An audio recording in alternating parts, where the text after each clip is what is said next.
है महकमा तालीम की टीम जो मुख्तलिफ इंसानी मराकज के दौरे कर रही थी, जिसे मैट्रिक बोर्ड की जानिब से विजिलिंग टीम भी कहा जाता है। कल वो फरवरी के गवर्नमेंट बॉयज सेकेंडरी स्कूल में पहुंचे तो सेंटर सुप्रिटेंडेंट सेंटर से गायब थे, जिससे दो गैर मुतल्लिका अफराद नजर आए जो बच्चों को वहां पर नकल करवा रहे थे। डायरेक्टर सेकेंडरी यार मोहम्मद गुलाबी ने जब उनसे पूछा कि आप कौन हैं और यहाँ पे क्या काम कर रहे हैं, तो उनमें से एक ने अपना तारुफ सेंटर सुप्रिटेंडेंट के भाई और पुलिस इंस्पेक्टर के तौर पे करवाया,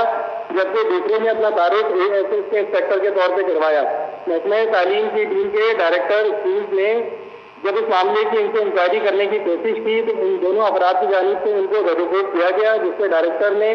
पुलिस और रेंजर्स से तलब किया, जिन्होंने इन दोनों गैर मुताल्लिका अफराद को सेंटर से बाहर निकाला है। जबकि डायरेक्टर ने सारे मामले को चेयरमैन मैट्रिक बोर्ड को लेटर लिखते हुए वाजिब किया है कि नकल कराने की मद में 1 से 5,000 रुपये वसूल किए जा रहे हैं और सेंटर सुप्रिटेंडेंट की जगह उनके अजीज ड्यूटी पर अंजाम दे रहे हैं।